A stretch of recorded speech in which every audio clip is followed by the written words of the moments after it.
Hello, everyone. Thanks for sticking with us, and especially to those joining us online as well. I'll introduce our next panel just quickly. We've got Laurent Biddiscombe from Agence Française de Développement. Thanks for joining us virtually.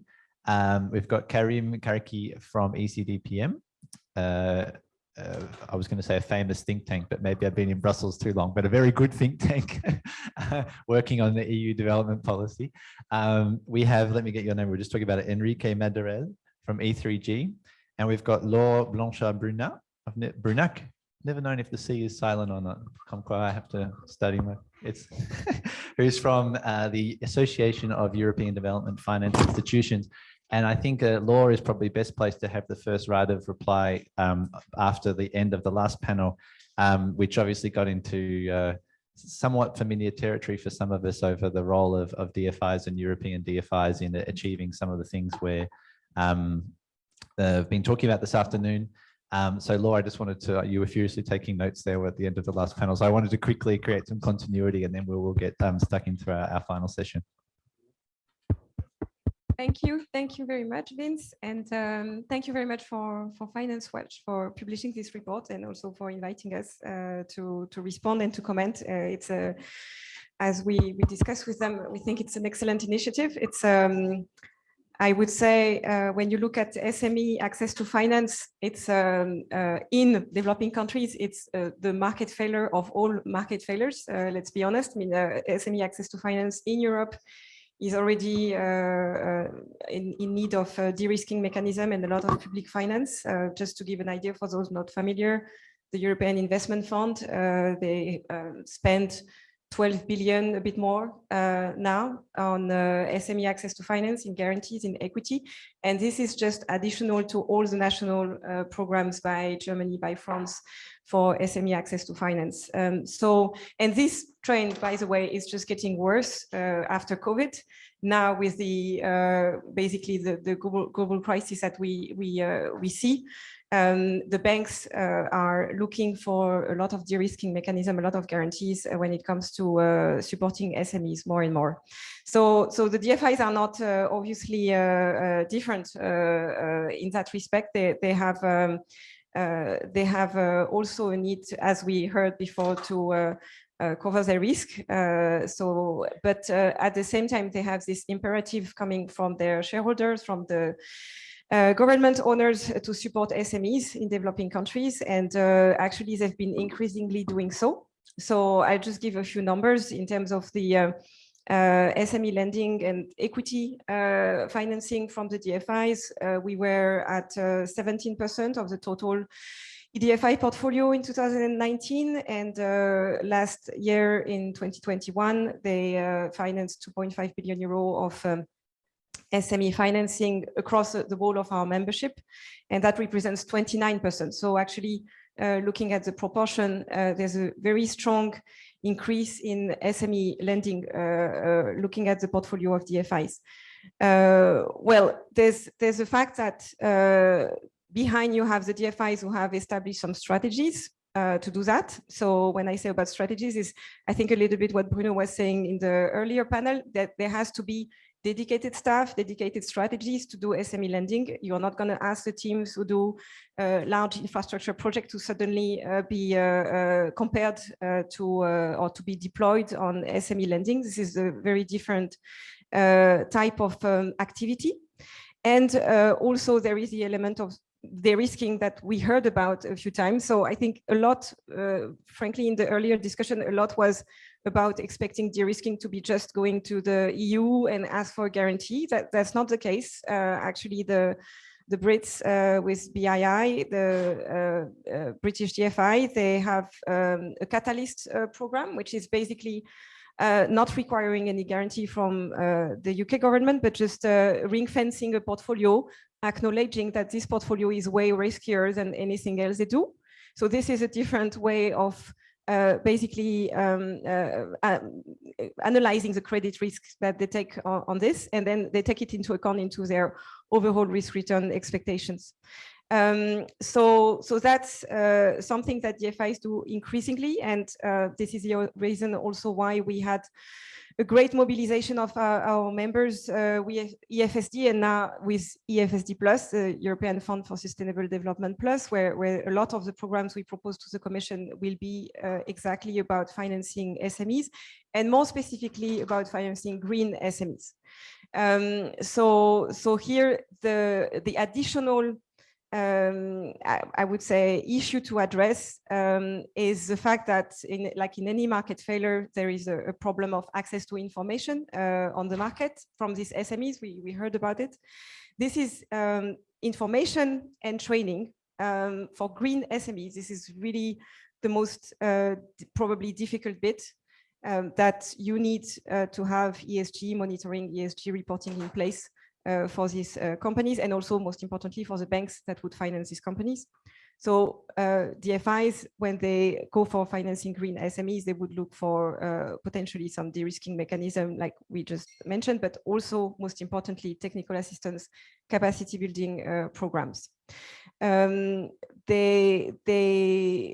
also more broadly, and I think this is very well reflected in the report that was published, there is an enormous amount of things that could be done at the policy level in the countries, looking at local financial markets.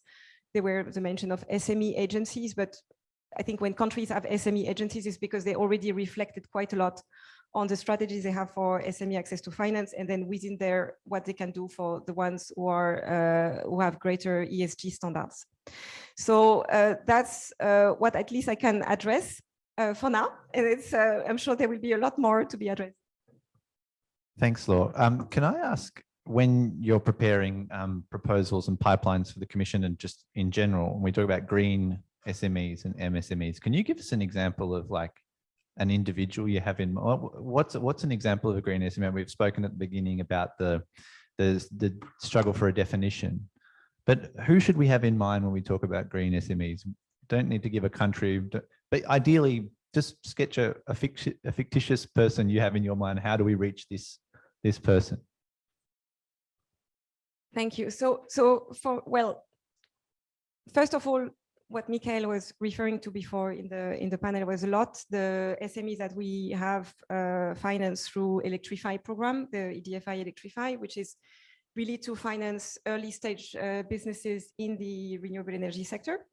So the typical thing is a wind, solar, off-grid provider which would be quite a small business, because with ElectriFi we finance tickets of 1-2 million euro. So that's relatively small, still not the lower level, which is more going through the local financing, financial sector. But that's a typical green SME I think we have in mind. But it's not the only one, and this is where we developed this proposal for EFSD Plus, for example, which was actually qualified by the Commission as innovative, and for me it was not innovative at all. It was actually required for quite some time, but it's all this sector of having green transformation of traditional SMEs, and that is much more challenging than just picking up the SMEs that are definitely in what we would call the green sector by taxonomy standards, just producing renewable energy, and that is way more challenging, because that means transitioning some businesses, and this is where I wanted to make the point about the capacity building. You can't do that with an SME without a proper technical assistance program to accompany them in this transition.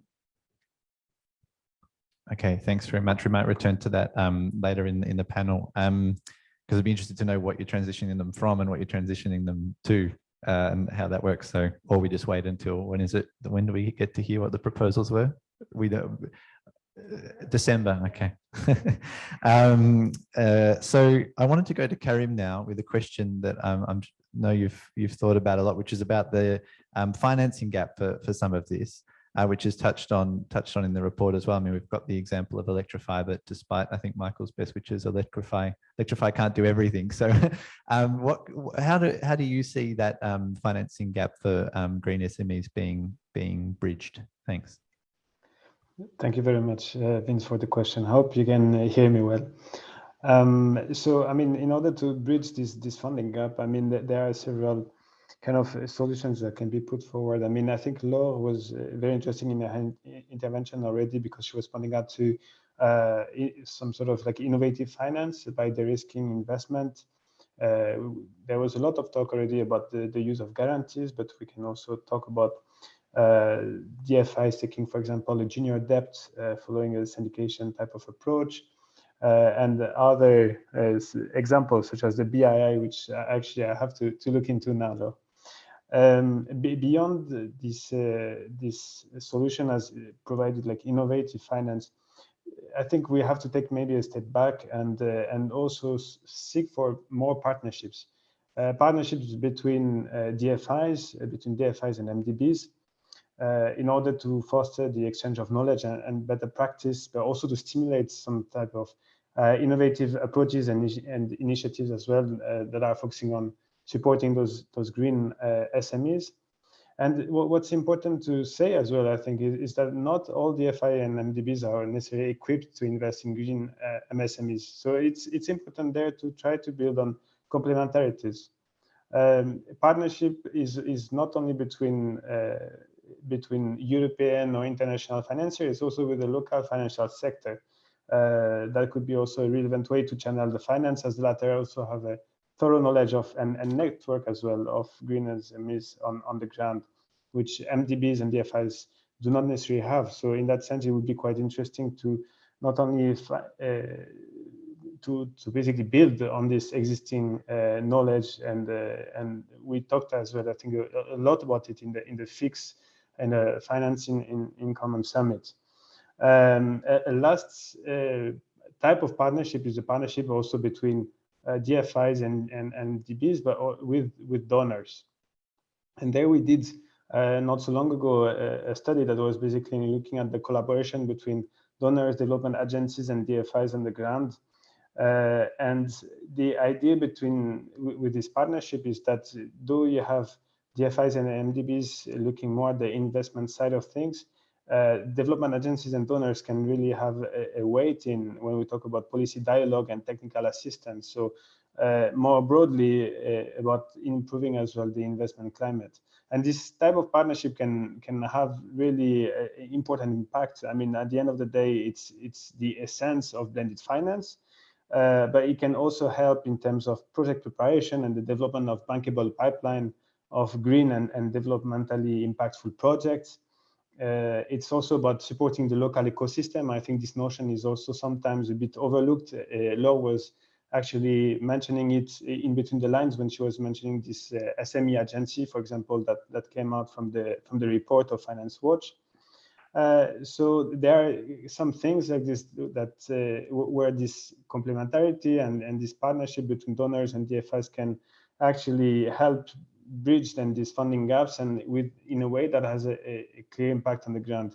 And maybe just the last point, I mean, to emphasize the technical assistance part as well, and that is very important, not only at the business level, but also at the financial intermediary level. So you need to build the capacities also of local commercial banks, for instance, to identify those green MSMEs as investment opportunities, but also help them start factor climate risks, because this is not usually done. And this is also, and this could be definitely a financial incentive then for the local commercial banks and financial sector to act on it and provide financing to green MSMEs. Okay, thank you very much. Karim, you touched on FIX.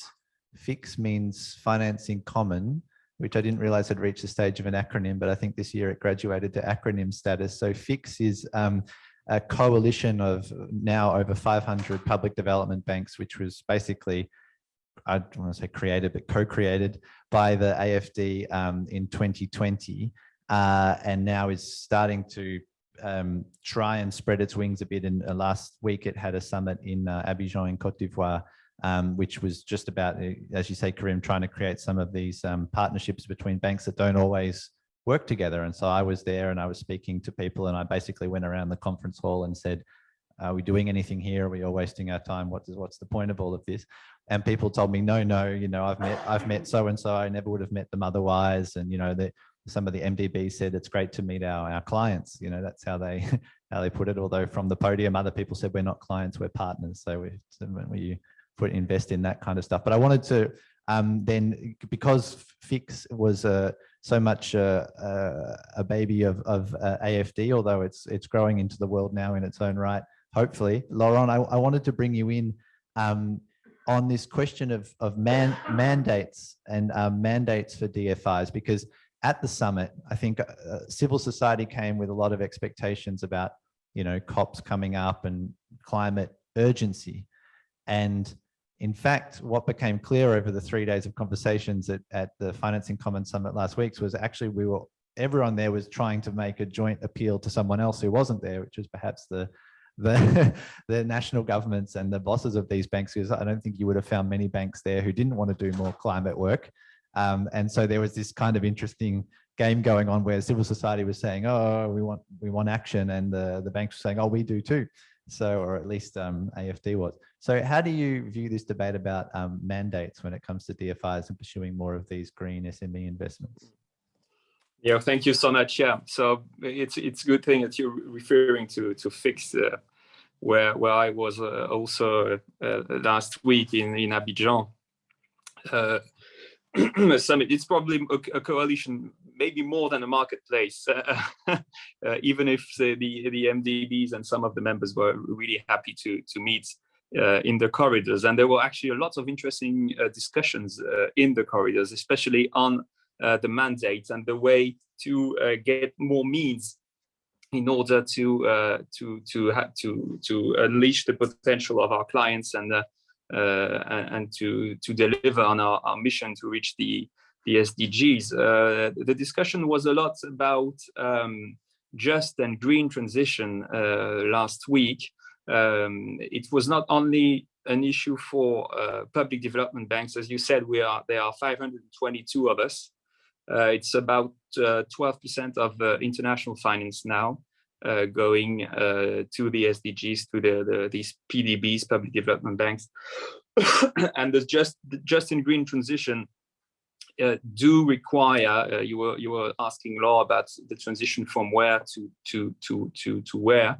The discussion was about what message can we deliver to COP27, and what are the roles and mandates that we would like to push, the agenda we'd like to push, especially on climate. And since we're talking about green MSMEs and local green enterprises, it's definitely an issue to raise, and their financing is very important to us because it's a concrete answer to the climate agenda. You know, we're always talking about those billions and those millions and whatever dollars that we need to do the transition, but we do not speak about the actors and the people that are doing the job.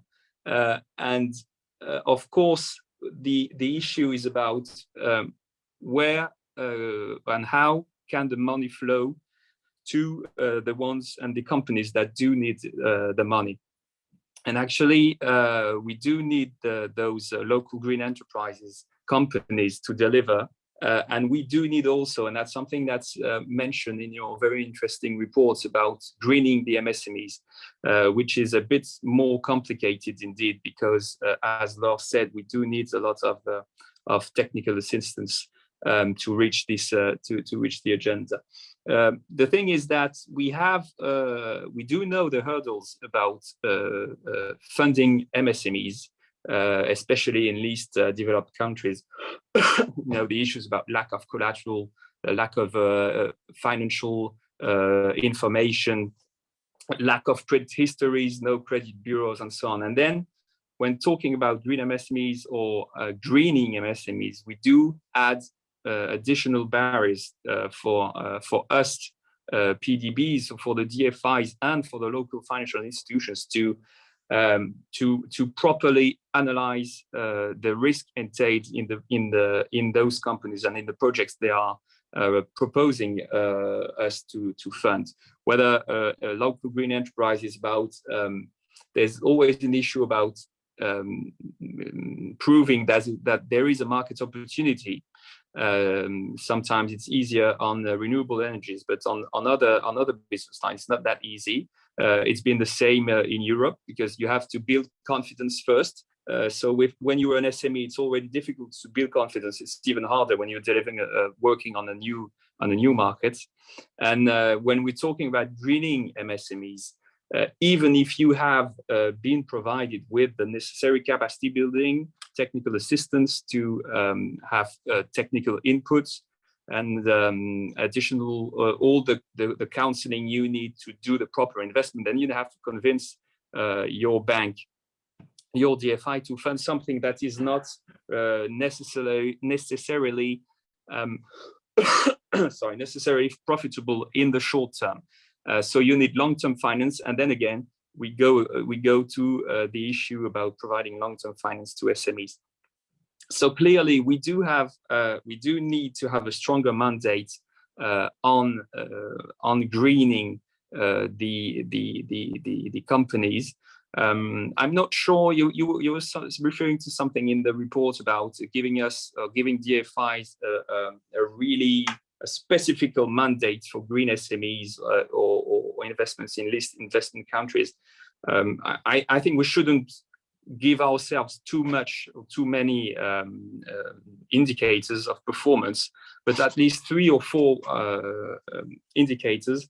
For us at AFD, for instance, and it's the same for our subsidiary Proparco, the objective is to reach 50% of all our operations who needs to be to deliver climate impacts, and to have the whole portfolio consistent with the national contributions, the CDNs, NDCs, sorry, in English, and then the funding of green MSMEs is one way of delivering this and proving that we are meeting our mandate. Of course, there are a lot of ways to deliver this, but maybe we'll talk about this later. I'm not sure that we need a lot of innovation, frankly.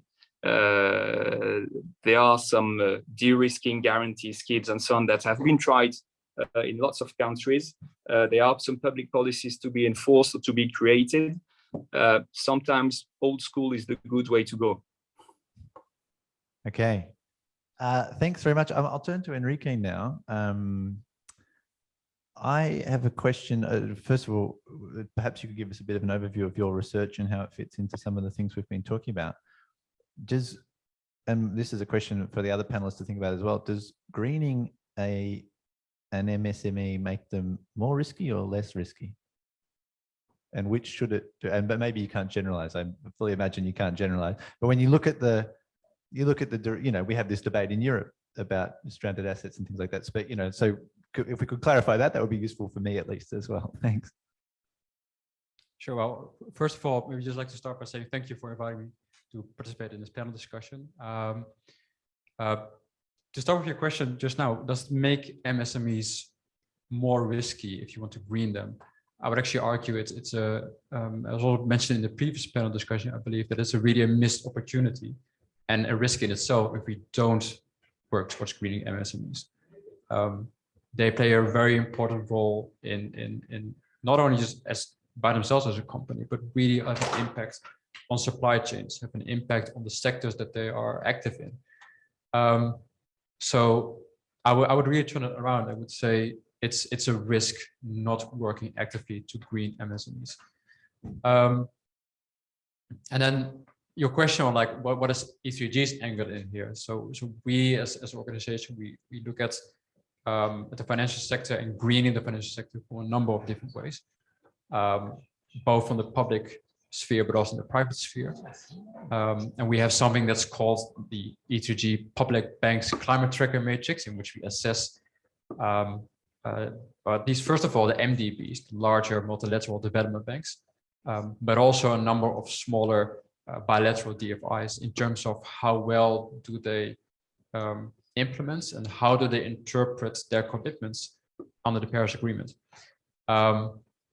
So we look very much at like the type of policies and strategies that are developed by these institutions, what kind of projects they then come up with, And also, and this ties into the whole MSME discussion, what type of clients are they focusing on? What is their approach when it comes to greening the economy? And it's been mentioned before today, but this is profound bias towards larger scale clients and larger scale projects, which in some way it is understandable. You want to, you want to finance projects that have a large impact. And so it is understandable that as an MDB, you would target those clients that have a really important place in whatever sector they are operating in. But it's so important that MSMEs also access this type of finance. They really need additional finance to, first of all, to become more resilient to climate change, but also to capitalize on those opportunities and to really work towards to becoming more green and to making their own practices and products more sustainable, which then in turn greens the economy and the sector that they operate in. So this bias from MDBs is something that is concerning in a number of ways.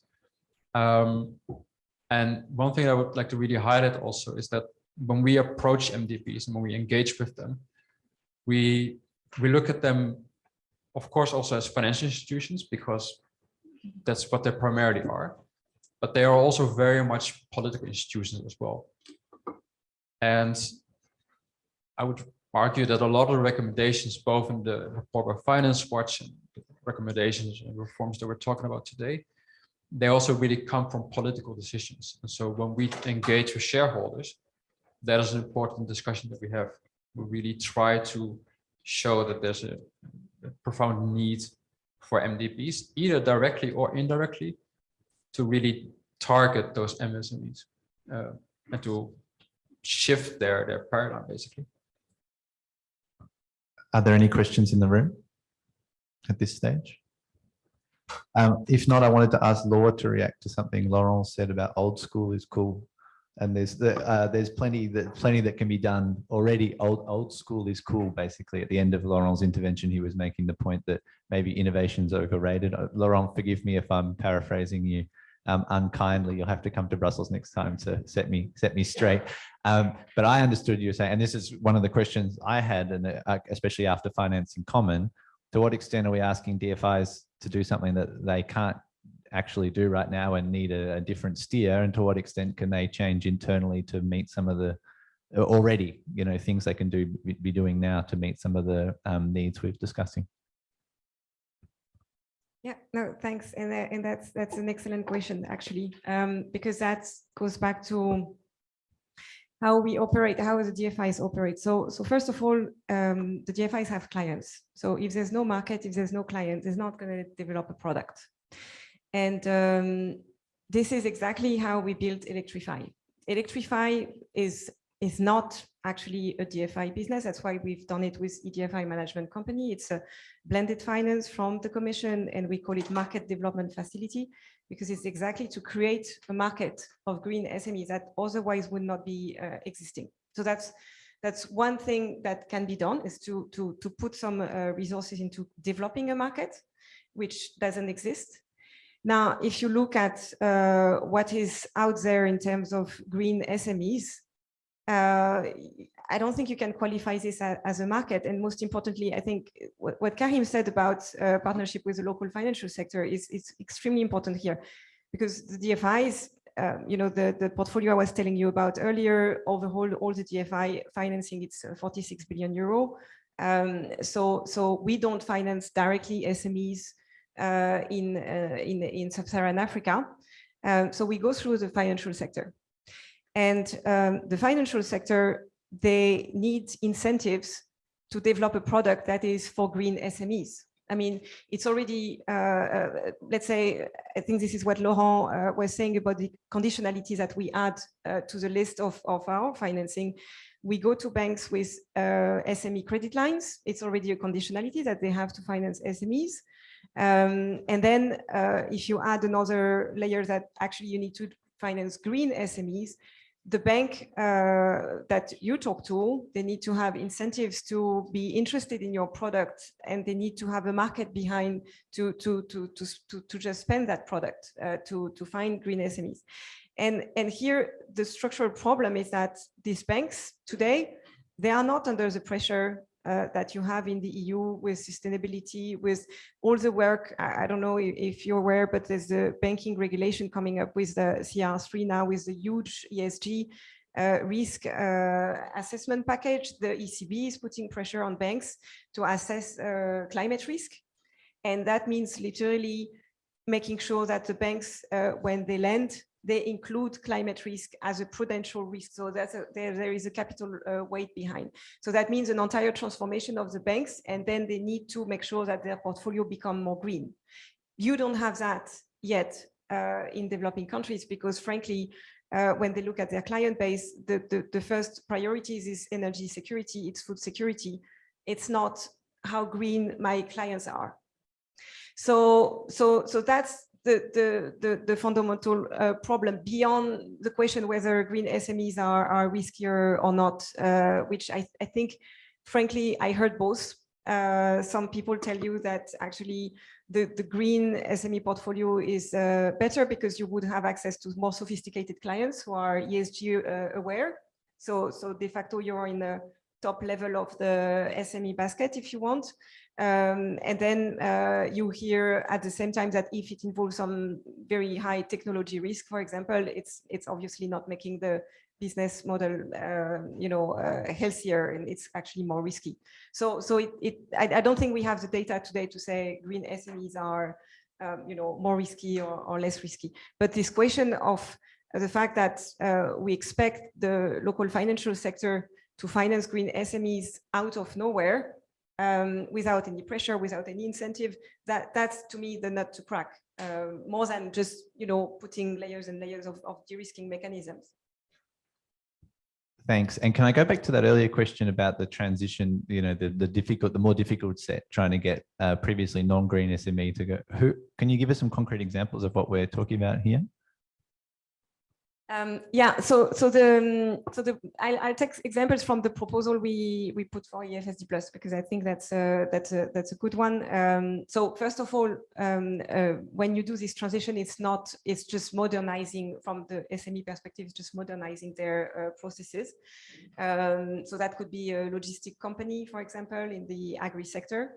And they would have a business plan where some part may be having a process which is more energy efficient. So then they spend less energy, they have less emissions across their plants or their transport systems, etc.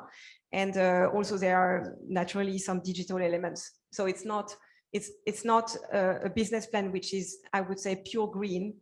And this is what it's really important to capture this area, because even in Europe, most SMEs, they are in Belgium, they are construction companies. And I don't know if you renovated your home here, but we don't necessarily talk green a lot with these guys. So it's very much the same if you look at the African SME sector, and Bruno was telling earlier about microfinance.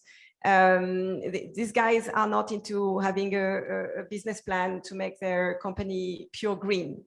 What they would do is have a transition where they would modernize their company, and then de facto you would look at saving energy, being more energy efficient, investing in renewable energy if you can. But that's never going to be, it's part of a broader package of investment. On this trip to Côte d'Ivoire last week, we were taken to a community that's just been brought electricity for the first time, actually, thanks to Proparco. And over in the corner, they were showing us the new pole that brings the power to this community. And I was asking everyone, what do you do now that you've got, power and everything?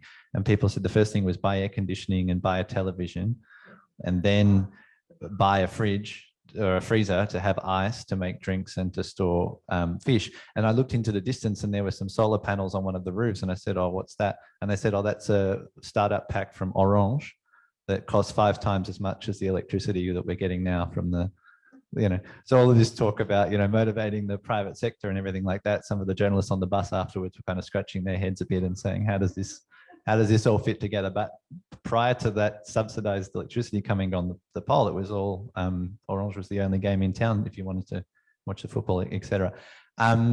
Karim, I wanted to bring you back in on some of what Laure's been saying, and to kind of ask, you know, you were involved in the summit again last week as well. What some of your impressions were, and I suppose one of the ways that the summit was couched last week was we're leading into COP, and this is all going somewhere, you know, and there's momentum, and this has to happen imminently. Did you detect that urgency, or is this kind of fake urgency, as sometimes happens in bureaucratic processes that we know about? Yeah, thanks for the question, Vince. No, I think that at least what I felt during the summit was that there is, I mean, you know, we cannot be too naive either. Like on the one hand, there is definitely an increasing pressure on PDBs, MDBs, DFIs to do more on climate. I mean, I think that last week it was quite clear as well during the annual summit organized by the World Bank and the IMF that there is definitely a momentum that seems to have emerged to boost climate finance. So there is a general awareness. Countries are pushing for that as well. We saw a strong pressure from the US and Germany, for example, on the World Bank to do more on climate finance. So in that sense, I think that there is definitely a need that is being felt to do more, to do things also differently.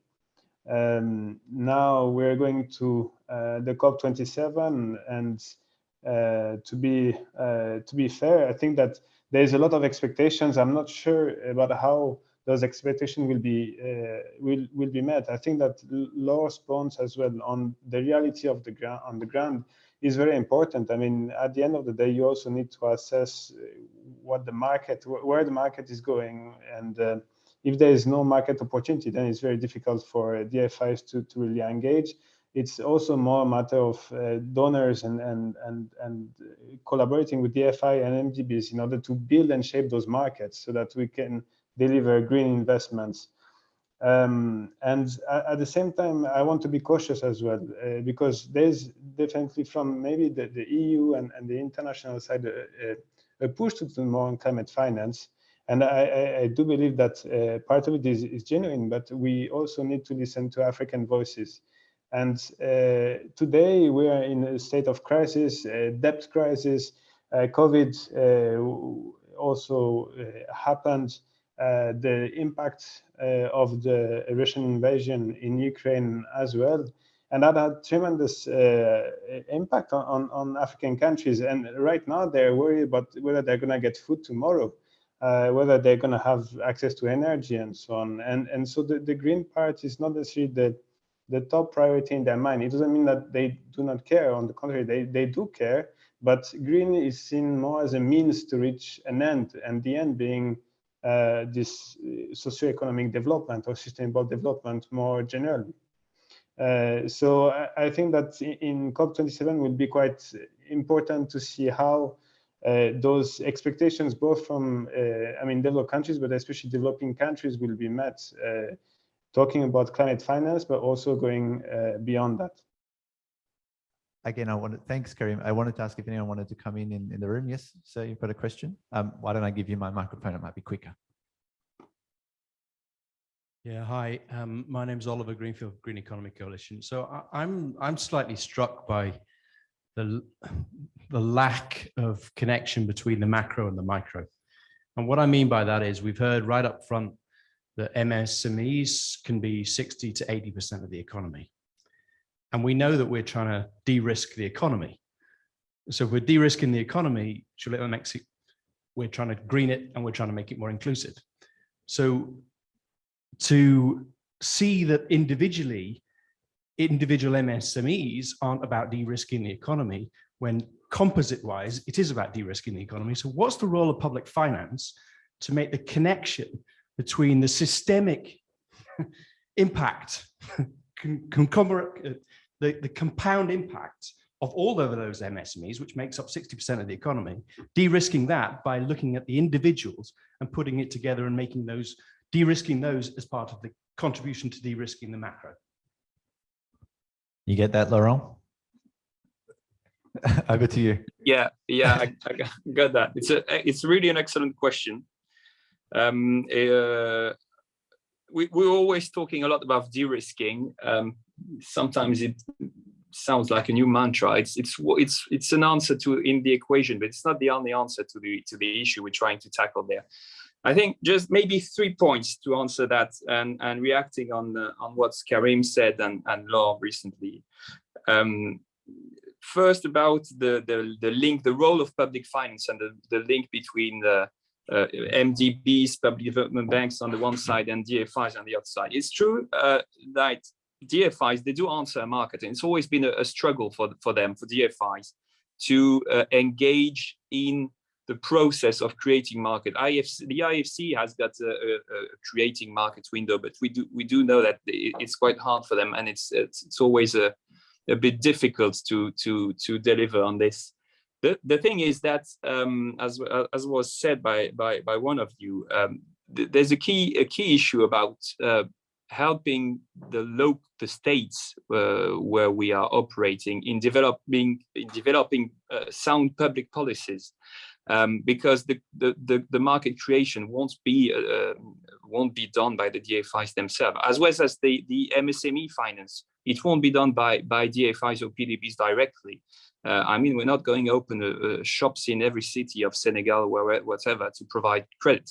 But about if we want the green MSMEs, the greening MSMEs or green SMEs markets to arrive, we need to put some technical assistance. I mean, really technical, not financial assistance to help them. And that's some things that we already have done, the public development banks, and with the help of the EU in giving grants and support to the local one-stop shops or whatever, to provide assistance in doing energy efficiency diagnosis, environmental diagnosis, and so on, and provide some proposal of investments. Second thing, beyond this help from public finance to provide public policies, is the solutions that we have. De-risking, that's one thing, sure. But as Laure said it, you have to give more to local FIs to engage in this market, even if on a macro aspect, it's key to support green MSMEs and the greening of MSMEs, because within 10 years, it's in terms of macro risk, of course, we do need to avoid stranded assets and transition risks.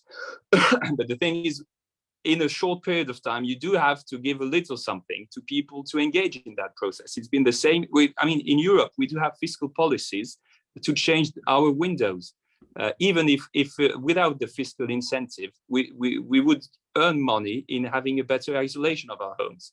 But however, you need to give a little biscuit to the bankers and MSMEs. And it's true that, as Laure said, we do work with local FIs because we may have some information on green technologies, but we do not know the markets, we do not know the actors, the companies, the MSMEs, and so on. And the local FIs, they do know it. So it's really important that we go through them, or that we channel our money through them. That's one thing. So that's thing that we've done in the past. We had this at AFD, we had the Sunref program, for instance, providing money to the banks to on-lend to green MSMEs with the support of the European Union in providing technical assistance, and sometimes in the harder markets, investment grants that went directly to the MSMEs to engage in the investments. You can of course provide de-risking tools to the local FIs. You can build some margin step downs or whatever. So that's what I meant by old school was good, but I like the rephrasing old school is cool. I'm taking it and with me. There are also MFIs to be supported. I heard you spoke about that in the former panel. And on that, there is room for us PDBs or for us DFIs in providing more finance to those actors. There are some banks in Africa, in Zambia, in Kenya, providing a good service to MSMEs. There are some IMFs, some of them are doing a good job, but of course we are not naive. It's too risky. We can fence a part of the balance sheet like the British do. They always have good ID sometimes, and we could fence a bit of a balance sheet on this. But I mean, the balance sheet is not infinite, and so we do have a limit. But with proper de-risking of our own operations, with the help of the EFSD Plus, that's something we can achieve, because there are some IMFs delivering great service to MSMEs, but they are too risky for us. So we need to share the risk with partners. And last thing is the regulation. It's clear that things change with local financing institutions when regulations change, and that's what's happening in Europe, and that's what will happen elsewhere. Is that part of what gets discussed when DFIs or when the European Union delegations meet with local governments? Because part of what I was wondering the earlier panels was that a lot of this report seems to be what we want national governments to do in these countries. So one question I had was, who's really carrying this message on behalf of the DFIs or others who say we can help, but we need X, Y, Z? I mean, there's been a lot of talk in Brussels about getting the development banks and the EU delegations working better together. So perhaps I'll just leave that as my own comment, that sounds like there's a certain urgency around that as well, for that piece of this. Are there any other questions in the room? Because I wanted to bring in Enrique. Thank you. So, but of course, if there's some questions, then feel free. But just on the point, so I think one of the recommendations in the report was also really about setting up these joint green MSME financial facilities, which I think is a very important recommendation. That's definitely something that would help address a number of barriers that MSMEs currently are facing when trying to access this additional finance. And MDBs can play a really important role when it comes to having this policy dialogue. So you can, as an MDB, and that's also what you would expect from them, is to take up their role and say, when you provide such a financing facility in a certain region or country, you link that to an ongoing relationship between the MDB and the country where it invests in. And you have this policy dialogue where you try to work towards, for example, financial regulations that can then be adapted to benefit MSMEs. One example of that is, and not every MDB does it in exactly the same way, but one example of that would be what the EBRD is doing. EBRD is, for example, providing an SME local currency facility program that they offer in a set number of countries that they operate in.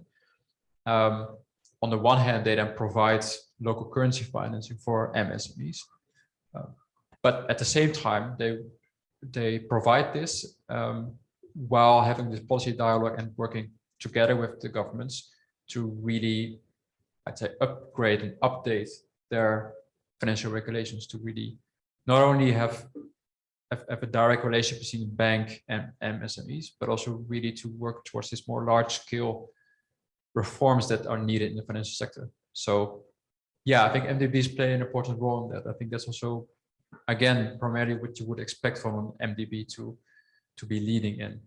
And this form of policy dialogue is something that I hope to see in a lot of MDBs. Not every MDB has the same way of approaching that, but I think that's an important aspect. The European Commission called the EBRD rock stars the other day, so they clearly are fans. Laure, perhaps some concluding remarks. I think we've got about 5 minutes left, so I'm wondering what you're making of all of this. Okay, thank you.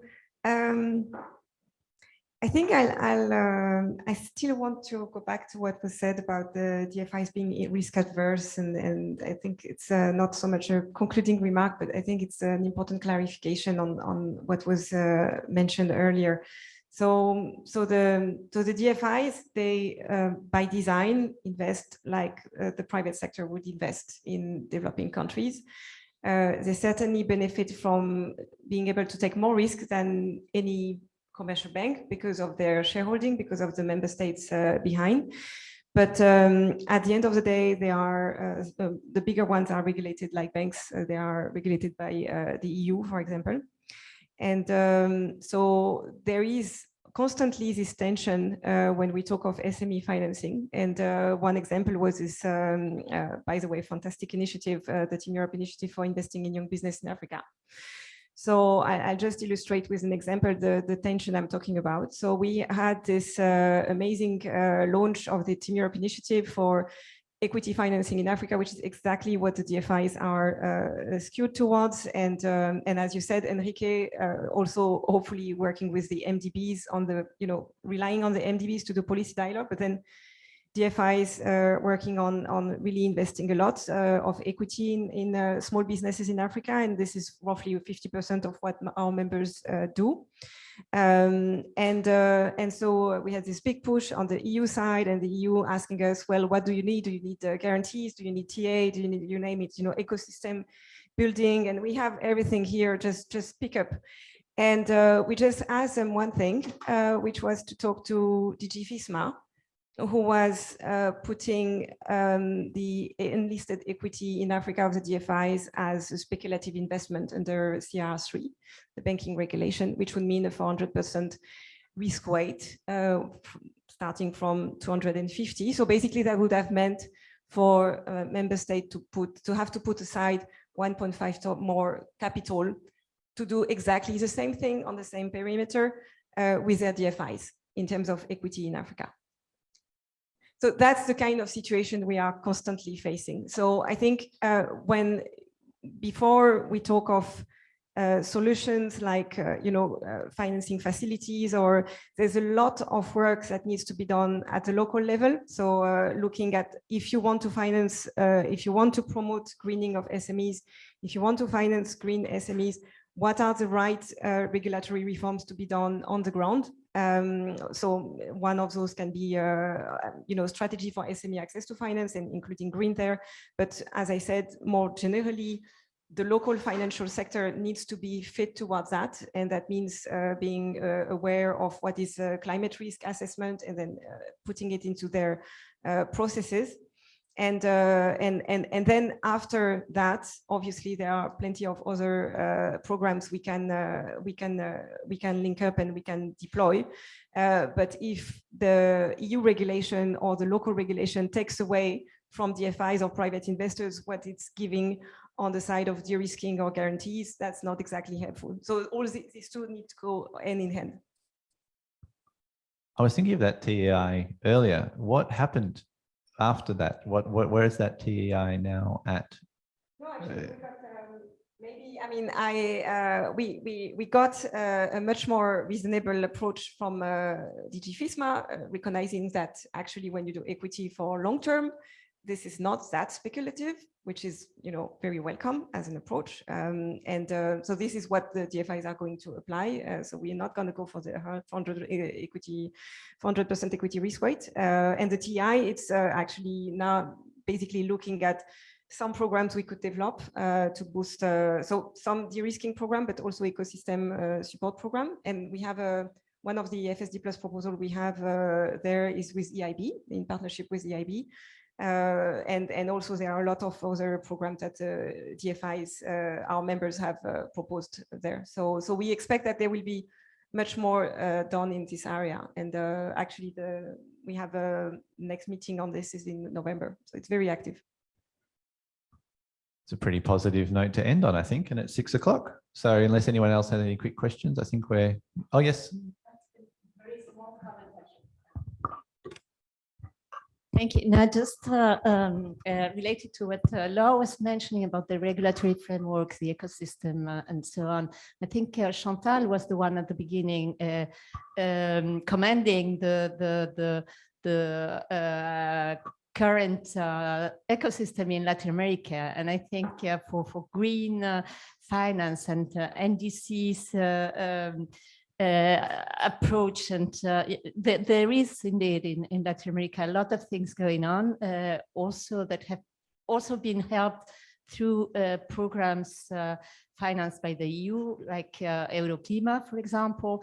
So I think we could, from Brussels, try to triangulate the good initiatives that are being there, very creative and really quite interesting in terms of green finance, in terms of impact finance as well.